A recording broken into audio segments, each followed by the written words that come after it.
Dear students and dear friends, स्वागत है अपने चैनल पॉलिटिकल साइंस एसबीएम में। आइए आज हम लोग सॉल्व करते हैं राजनीति विज्ञान का एक बेहद महत्वपूर्ण पार्ट या उसका सेक्शन क्या है, तुलनात्मक राजनीति यानी कंपैरेटिव पॉलिटिक्स से संबंधित बेहद महत्वपूर्ण एमसीक्यूज। और ये जो एमसीक्यूज जो हैं क्वेश्चंस हैं आपके जो एनटीए नेट के द्वारा आयोजित परीक्षा होती है उसके लिए बेहद महत्वपूर्ण है। केवल नेट के लिए नहीं, जो भी छात्र एमए में हैं या जो बीए थर्ड ईयर के जो पॉलिटिकल साइंस के स्टूडेंट हैं उनके लिए भी बेहद महत्वपूर्ण है, क्योंकि इन लोगों को भी कंपैरेटिव पॉलिटिक्स पढ़ना है। तो आइए बिना देर किए हुए सॉल्व करते हैं। इसमें हम लोग सॉल्व करेंगे कंपैरेटिव पॉलिटिक्स यानी जो तुलनात्मक राजनीति है उससे संबंधित एमसीक्यू। तो आइए सॉल्व करते हैं। आगे बढ़ने से पहले आपसे रिक्वेस्ट है, प्लीज़ आप चैनल को सब्सक्राइब कीजिए, साथ ही बेल आइकन को भी प्रेस कर लीजिए ताकि कोई नई वीडियो अपलोड होती है तो आपको तुरंत पता चल जाए। और वीडियो पसंद आए तो प्लीज़ आप अपने उसको लाइक कीजिए और अपने दोस्तों में अधिक से अधिक शेयर कीजिए। पहला ही क्वेश्चन है आपका, बेहद महत्वपूर्ण है क्योंकि तुलनात्मक राजनीति का जनक कौन है। तुलनात्मक राजनीति का पहला ही क्वेश्चन यहीं से शुरुआत होता है कि आपको पता होना चाहिए कि तुलनात्मक राजनीति का जनक कौन है, यानी who is the father of comparative politics. तो तुलनात्मक राजनीति का जो जनक है अरस्तु है, क्योंकि ये लगभग अपने ज़माने में 158 देशों के संविधानों का बाकायदा अध्ययन किया और उनसे संबंधित निष्कर्ष निकाले। वहीं से तुलनात्मक अध्ययन शुरू होता है, राजनीति का तुलनात्मक अध्ययन शुरू होता है। इसी वजह से अरस्तु को हम तुलनात्मक राजनीति का जनक कहते हैं। नेक्स्ट क्वेश्चन है क्वेश्चन नंबर 2। अरस्तु ने कितने देशों के संविधानों का तुलनात्मक अध्ययन किया। तभी हम लोग चर्चा कर रहे थे कि अरस्तु ने जो तुलनात्मक राजनीति की का अध्ययन शुरू किया तो उसके लिए उसने लगभग 158 देशों के सरकारों का अध्ययन किया या देशों के संविधानों का अध्ययन किया। तो इसलिए इसका आंसर होगा ऑप्शन सी 158। नेक्स्ट क्वेश्चन है द प्रिंस पुस्तक के लेखक कौन है। इन द प्रिंस जो है उस पुस्तक के लेखक कौन है, अरस्तु, हॉब्स, रूसो या मैकियावली। तो द प्रिंस पुस्तक के लेखक मैकियावली हैं। याद रहे मैकियावली ही जो है आधुनिक राजनीति विज्ञान का जनक है, क्योंकि उसने धर्म और राजनीति को दोनों एक दूसरे से पृथक किया। इसलिए हम इसको मैकियावली को आधुनिक राजनीति विज्ञान वैज्ञानिक के तौर पर जानते हैं। और उसकी एक और फेमस पुस्तक है the art of war. Question number 4 है द स्पिरिट ऑफ लॉज पुस्तक के लेखक कौन है। तो द स्पिरिट ऑफ लॉज की पुस्तक के लेखक कौन है, रूसो, मॉन्टेस्क्यू, हॉब्स या प्लेटो। तो द स्पिरिट ऑफ लॉज पुस्तक के लेखक आपके मॉन्टेस्क्यू हैं। ऑप्शन बी राइट आंसर होगा। क्वेश्चन नंबर 5 है मॉडर्न डेमोक्रेसी पुस्तक किसने लिखी। Plato, sir Henry Maine, James Bryce, Seeley. तो देखिए ये जितने भी क्वेश्चन हैं, अगर आप किसी भी एग्जाम का जब आप पॉलिटिकल साइंस का कोई सा भी क्वेश्चन पेपर देखेंगे या पीजीटी का हो या असिस्टेंट प्रोफेसर का हो, उसमें ये सारे क्वेश्चन आपको मिलेंगे, क्योंकि ये जो जनरल से क्वेश्चन है मॉडर्न पुस्तकों के नाम या और भी आगे थ्योरी से संबंधित जो क्वेश्चन आएंगे वो आपसे हमेशा उनका सामना होता है। तो इसलिए आप इसको अच्छे से पढ़िए और गौर से पढ़िए ताकि आपका एग्ज़ाम कोई सा भी उसके लिए आपकी बेहतर तैयारी हो सके। तो मॉडर्न डेमोक्रेसी पुस्तक के लेखक हैं आपके James Bryce. Option C right answer होगा। क्वेश्चन नंबर 6 है एंशिएंट लॉज पुस्तक के किसने लिखी। ये क्वेश्चन भी बेहद महत्वपूर्ण है। Woodrow Wilson, James Bryce, sir Henry man या प्लेटो। तो आप जैसे एंशिएंट लॉज पुस्तक के लेखक सर हेनरी मैन है, तो आप हेनरी मैन के सिद्धांतों को तो पढ़ते हैं लेकिन किताबें आप उनके याद नहीं कर पाते हैं, इसलिए ये क्वेश्चन आपके पॉलिटिकल साइंस के लिए बेहद महत्वपूर्ण है। तो ऑप्शन सी राइट आंसर होगा, sir Henry man. Question number 7 है निम्नलिखित में से कौन सी परंपरागत उपागम की विशेषता नहीं है। देखिए ये भी बेहद महत्वपूर्ण क्वेश्चन है। तुलनात्मक राजनीति के 2 उपागम हैं, परंपरागत उपागम और आधुनिक उपागम। तो परंपरागत उपागम की विशेषता नहीं है, आपसे पूछा जा रहा है। कौन सा, अतुलनात्मक अध्ययन, अवैज्ञानिक अध्ययन या अनुभववादी या औपचारिक संस्थात्मक अध्ययन। तो जो अनुभववादी उपागम है ये आपका परंपरागत उपागम है। इसका जो परंपरागत उपागम सॉरी ये आपसे पूछ रहा है कि परंपरागत उपागम नहीं है। तो अब जो ये जो व्यवहारवादी सब आए तो ये आपको कहने लगे कि जो भी अध्ययन हो एक तो अनुभव के आधार पर हो, यानी इंद्रिय जनित अध्ययन करना चाहिए, यानी इंद्रियों के आधार पे हो। तो ये तो आपका नहीं है। बाकी अतुलनात्मक अध्ययन या अवैज्ञानिक अध्ययन और औपचारिक संस्थात्मक उपागम, ये आपके परंपरागत उपागम की विशेषता है। तो इसलिए इसका पूछा परंपरागत उपागम विशेषता नहीं है, तो ऑप्शन सी राइट आंसर होगा, अनुभववादी उपागम। नेक्स्ट क्वेश्चन है क्वेश्चन नंबर 8, निम्नलिखित में से कौन सा परंपरागत उपागम नहीं है, यानी अब इसमें से पूछा है कौन सा परंपरागत उपागम नहीं है। तो संस्थात्मक उपागम आपका परंपरागत उपागम है। मार्क्सवादी उपागम देखिए आधुनिक उपागम है, ये मार्क्सवादी उपागम जो है आधुनिक है। तो कानूनी औपचारिक उपागम और ऐतिहासिक उपागम ये तीनों ही आपके आधुनिक उपागम है, लेकिन मार्क्सवादी उपागम आपका परंपरागत उपागम नहीं है। नेक्स्ट क्वेश्चन है question 9, the process of government पुस्तक के लेखक कौन है। द प्रोसेस ऑफ गवर्नमेंट पुस्तक के लेखक कौन है, सर हेनरी मैन, जेम्स बाइस, रूसो या Arthur A Bentley. The process of government जो पुस्तक के लेखक हैं आर्थर ए बेंटले की पुस्तक है, और यही इसी को हम लोग ये कहना मतलब कि यहीं से व्यवहारवाद या आधुनिक राजनीति विज्ञान का जनक मतलब कि उसकी आधारशिला यहीं से रखी जाती है। एक तो ये थे और चार्ल्स मेरियम थे। क्वेश्चन नंबर 10 है, निम्नलिखित में से कौन सी आधुनिक उपागम की विशेषता नहीं है। आधुनिक उपागम की विशेषता कौन सी नहीं है, तो एक तो अनुभविक अध्ययन है, सही है, अंतर्विषयक अध्ययन भी है और सामाजिक संदर्भी अध्ययन, ये तीनों ही आधुनिक उपागम की विशेषता है। परंतु जो स्थिर व गतिहीन अध्ययन है ये परंपरागत अध्ययन की विशेषता है। तो इसलिए इसका आंसर ऑप्शन डी सही होगा कि ये आधुनिक उपागम की विशेषता नहीं है। नेक्स्ट क्वेश्चन है क्वेश्चन नंबर 18, निम्नलिखित में से कौन सा उपागम इतिहास की व्याख्या पर आधारित है, यानी कौन सा उपागम है जो इतिहास की व्याख्या करता है या उससे संबंधित है। संरचनात्मक कार्यात्मक उपागम या व्यवस्था विश्लेषण उपागम, संस्थात्मक उपागम या मार्क्सवादी उपागम। तो इतिहास की व्याख्या आप जब पढ़ें तो आपको पता ही होगा कि कार्ल मार्क्स इतिहास की व्याख्या करता है, इतिहास की आर्थिक व्याख्या करता है। तो इसलिए जो आपका ये उपागम है मार्क्सवादी लेनिनवादी उपागम इतिहास की आर्थिक व्याख्या पर आधारित है। ऑप्शन डी राइट आंसर होगा। क्वेश्चन नंबर 19 है, व्यवहारवाद का जन्म किस देश में हुआ, ब्रिटेन, अमेरिका, भारत या सोवियत संघ। तो व्यवहारवाद का जो जन्म होता है आपका अमेरिका में होता है, यूएसए में होता है। और व्यवहारवाद के जनक कौन है, डेविड स्टैन है। व्यवहारवाद और उत्तर व्यवहारवाद दोनों के ही जनक डेविड स्टैन है। क्वेश्चन नंबर 20 है कि उत्तर व्यवहारवाद का जनक कौन है। देखिए क्वेश्चन आ गया कि David Easton, Charles Merriam, Robert Dahl या हेराल्ड लासवेल। उत्तर व्यवहारवाद के जनक जो है आपके कौन है, डेविड स्टैन ही है। क्वेश्चन नंबर 21 है, संविधान वह है जो सर्वोच्च सरकार के संगठन को निश्चित करता है, यह कथन किसका है। संविधान वो है जो सर्वोच्च सरकार के संगठन को निश्चित करता है, ये कथन किसका है, गिलक्राइस्ट, C.F. स्ट्रॉन्ग, डाइसी या ऑस्टिन। तो जॉन ऑस्टिन का कहना है कि संविधान वह है जो सर्वोच्च सरकार के संगठन को निश्चित करता है, जॉन ऑस्टिन का कहना है। याद रखिए जो आपके जॉन ऑस्टिन हैं संप्रभुता के एकलवादी और उसमें भी विधिवादी यानी कानूनी संप्रभुता के जनक हैं, कानूनी संप्रभुता के ये जनक हैं जॉन ऑस्टिन। क्वेश्चन नंबर 22,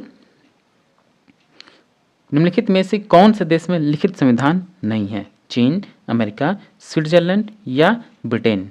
तो किस देश में लिखित संविधान नहीं है, तो आप सभी को पता है संविधान तो है लेकिन लिखित संविधान नहीं है वो ब्रिटेन का, क्योंकि यहाँ का जो संविधान है वो वहाँ के रीति रिवाज एवं परंपराओं पर बना हुआ है। ऑप्शन डी राइट आंसर होगा, ब्रिटेन, यहाँ का लिखित संविधान नहीं है। क्वेश्चन नंबर नेक्स्ट है 23, किस देश का संविधान साधारण कानून और संवैधानिक कानून में अंतर नहीं करता, भारत, ब्रिटेन, रूस या अमेरिका। तो जो ब्रिटेन का कानून है साधारण कानून और संवैधानिक कानून में अंतर नहीं करता, क्योंकि यहाँ का जो संविधान है लिखा ही नहीं है, लिखित ही नहीं है, क्योंकि यहाँ जितनी भी व्यवस्थाएं जो भी काम होते हैं वहाँ के पूर्व में स्थापित रीति रिवाज एवं परंपराओं पर ही काम या प्रक्रिया होती है। ऑप्शन बी राइट आंसर होगा, ब्रिटेन। क्वेश्चन नंबर 24 है, एक आदर्श संविधान में कौन से गुण होने चाहिए, संक्षिप्तता, स्पष्टता व निश्चितता, न्यायपालिका को स्वतंत्रता या उपरोक्त सभी। तो एक आदर्श संविधान में कौन कौन से? एक तो संक्षिप्तता हो, संक्षिप्त में उसकी व्याख्या की गई है, संक्षिप्त में संविधान हो, जैसे कि यूएस का जो आपका संविधान उसमें मात्र केवल 7 ही आर्टिकल हैं, 7 ही अनुच्छेद हैं। स्पष्टता और निश्चितता बिल्कुल होना चाहिए और न्यायपालिका को स्वतंत्रता प्रदान होना चाहिए, तभी वो आदर्श संविधान माना जाएगा। तो इसलिए आदर्श संविधान की जो विशेषता या गुण है उपरोक्त सभी होना चाहिए। ऑप्शन डी राइट आंसर होगा। नेक्स्ट क्वेश्चन है क्वेश्चन नंबर 25। किस देश के संविधान में संशोधन आसानी से हो जाता है? अमेरिका, भारत, चीन या ब्रिटेन? तो ब्रिटेन के संविधान में संशोधन आसानी से हो जाता है क्योंकि यहाँ का संविधान लिखित नहीं है, इसलिए यहाँ संशोधन करना आसान है, बजाय अमेरिका भारत के संविधान में संशोधन के बजाय, क्योंकि अमेरिका और संविधान में संशोधन की प्रक्रिया जो है बेहद जटिल है। क्वेश्चन नंबर 26 है, जनमत संग्रह की व्यवस्था द्वारा संविधान में संशोधन किस देश में होता है? यानी किस देश में जो संविधान संशोधन होता है जनमत संग्रह के द्वारा होता है या उसकी व्यवस्था की गई है? तो जो आपका स्विट्जरलैंड का संविधान है, जब यहाँ पे जो संशोधन की व्यवस्था है जनमत संग्रह के द्वारा, और याद रहे स्विट्जरलैंड में ही प्रत्यक्ष जो लोकतंत्र है या डायरेक्ट डेमोक्रेसी का उदाहरण है। ऑप्शन सी राइट आंसर होगा, स्विट्जरलैंड। क्वेश्चन नंबर 27 है, सबसे कम संविधान संशोधन किस देश के संविधान में हुए हैं? तो सबसे कम जो संविधान संशोधन हुए हैं किस देश के संविधान में हुए हैं? भारत, अमेरिका, रूस या ब्रिटेन? तो सबसे कम जो संविधान संशोधन हुए हैं अमेरिका के संविधान में हुए। ऑप्शन बी राइट आंसर होगा। नेक्स्ट क्वेश्चन है क्वेश्चन नंबर 28, कानून का शासन यानी रूल ऑफ लॉ पुस्तक किसने लिखी? Dicey, James Bryce, Ivor Jennings या मर्टन?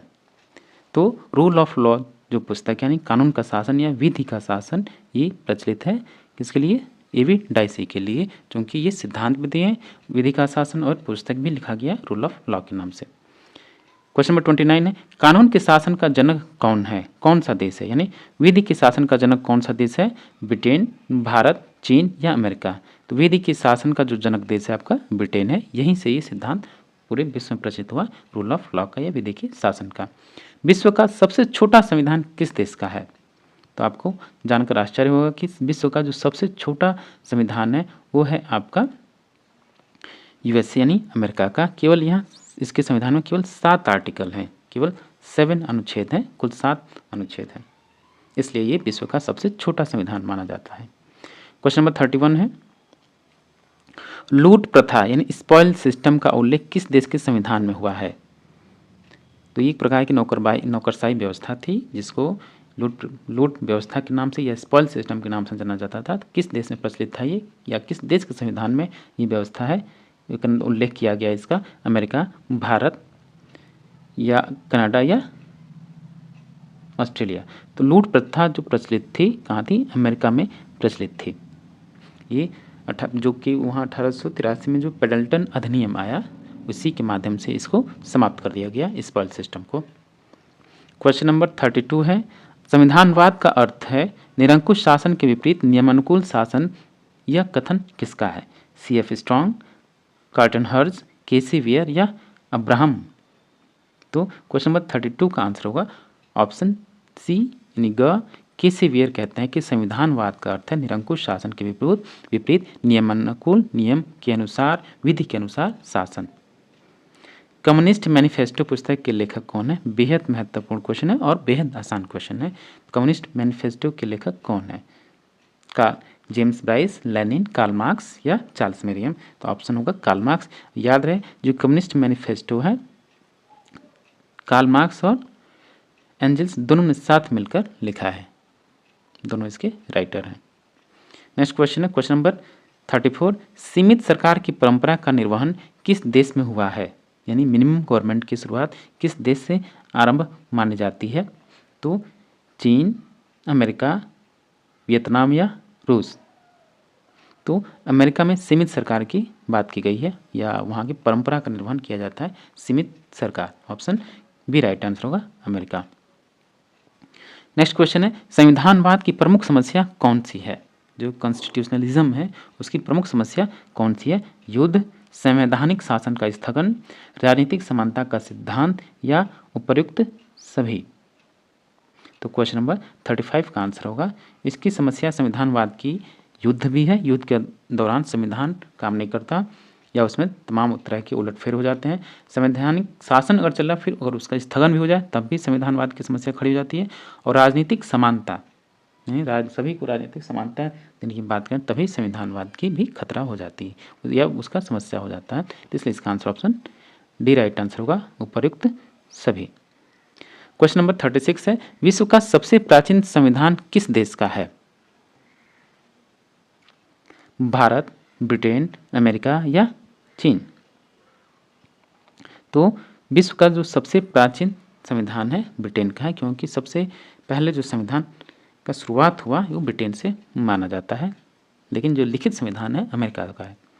क्वेश्चन नंबर 37 है, सबसे लचीला संविधान किस देश का है?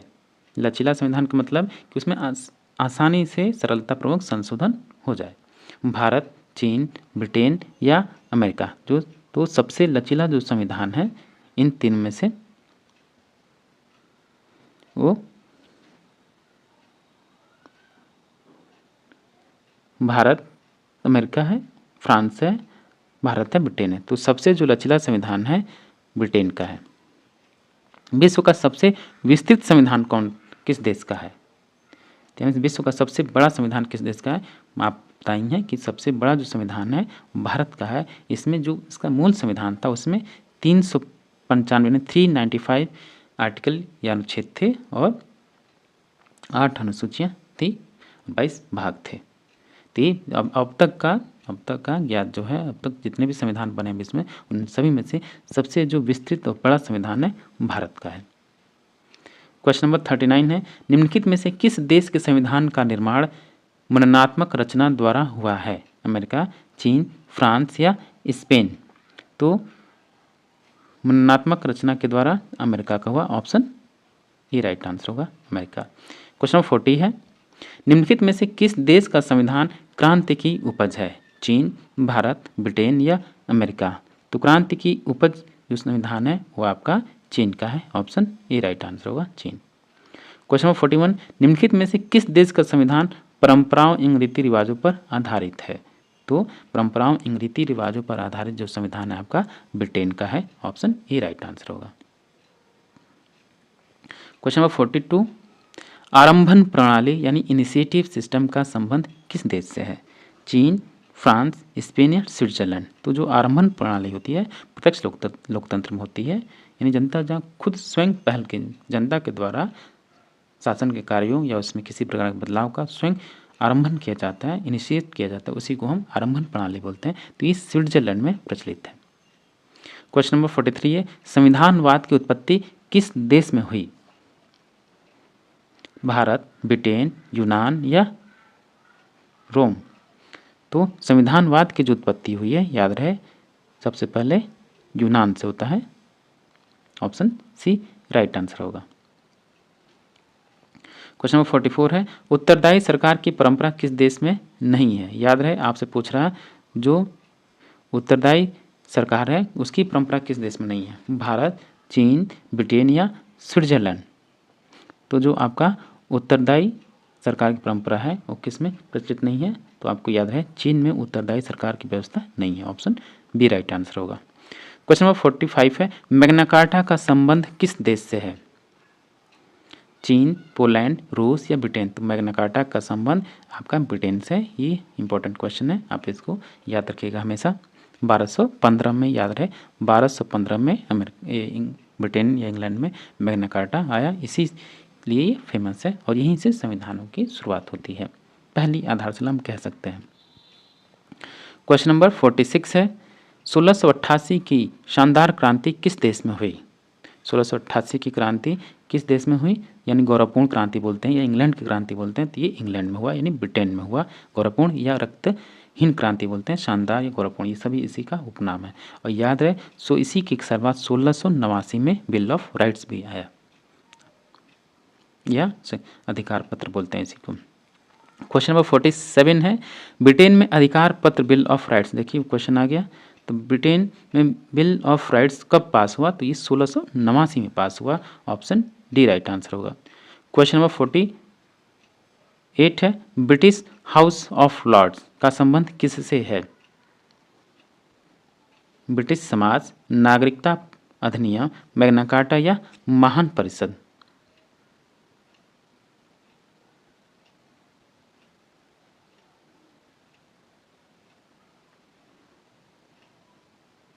तो जो ब्रिटिश हाउस ऑफ लॉर्ड्स है ये किससे संबंधित है? आपका महान परिषद से संबंधित है। जुंटा क्या है? जुंटा क्या है? सामाजिक वर्ग है, न्यायपालिका है, मंत्रिमंडल है या प्रतिनिधि सभा है? तो जुंटा आपका जो है वह मंत्रिमंडल है। ऑप्शन सी राइट आंसर होगा। क्वेश्चन नंबर 50, फ्रांसीसी क्रांति यानी फ्रेंच रेवोल्यूशन कब हुआ? तो फ्रेंच रेवोल्यूशन कब हुआ?